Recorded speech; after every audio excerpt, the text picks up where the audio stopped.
The Delaware County Housing Coalition is an outcropping of service work that Media Presbyterian Church has been doing for some time now. And we've decided that the service was getting to a point where it might make sense to have a separate nonprofit corporation that we could expand the service work even more. Yeah, I guess what excited me first was just the idea to see suburban churches uniting with urban churches and coming into a community like Chester and seeing how we can partner together to work in these communities, work alongside the city. I thought, to me, that was just something very unique, very interesting to see if that could really happen and to see if a housing coalition could be pulled together like this. My responsibility overall is to find and facilitate community service projects for colleges, high schools, churches, organizations. And this is just an absolutely marvelous project in that there are so few construction projects that welcome large groups, that welcome different age groups, and it just works out beautifully. It's a wonderful match. That idea of neighborhood improvement was something that really the municipal government is not equipped to carry out on its own.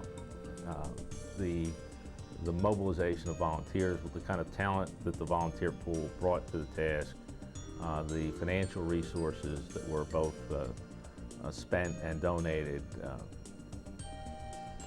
that kind of effort fulfilled a need that the city had, but was not able as municipal government to carry out itself.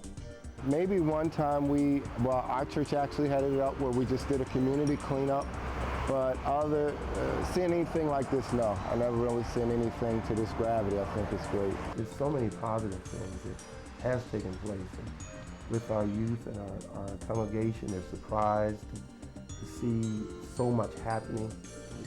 Areas on the street, there's flowers, there's painting all around the fronts of the building.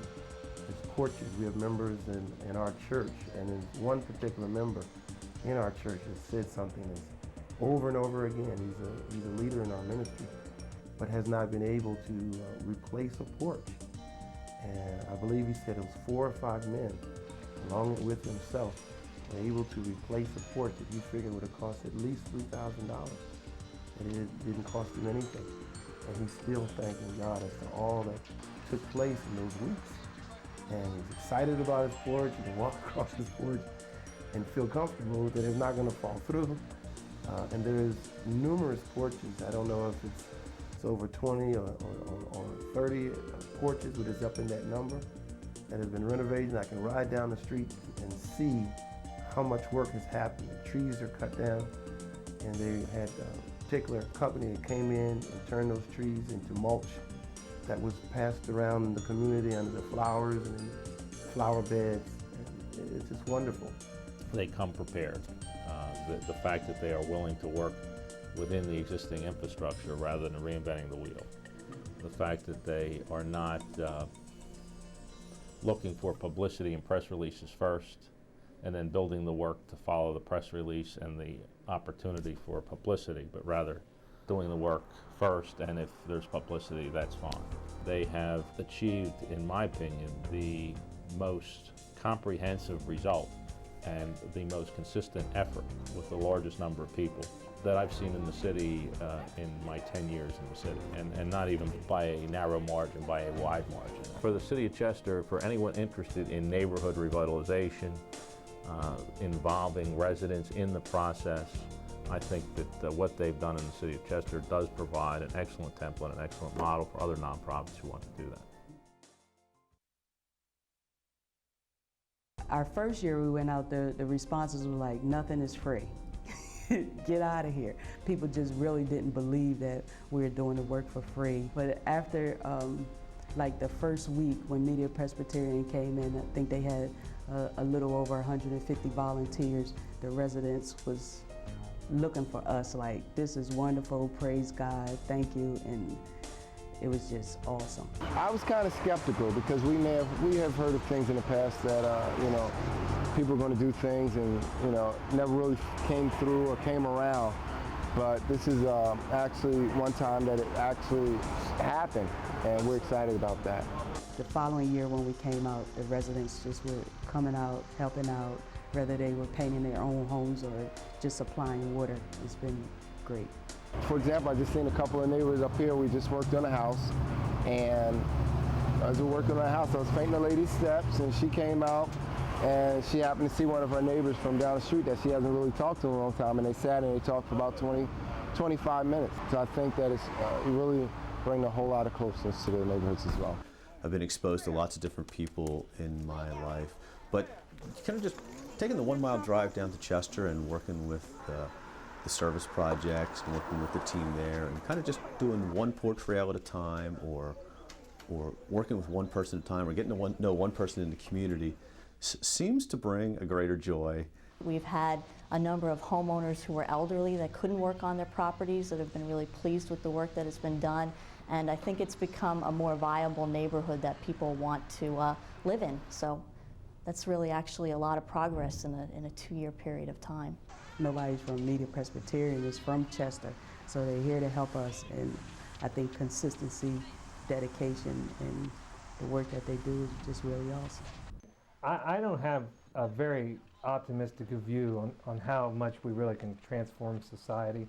I think we do this because we're supposed to do it, because we're faithful, and we come alongside people who are trying to make a difference, and we have made some blocks better. But the chief reason as a pastor, I want our people to do that, is because we need to see Jesus. We need to see Jesus in our brothers and sisters who are ministering in a different context. We need to see Jesus in the eyes of those who are needy. We need to see Jesus in those lost children. I have been working with the project for about 3 years.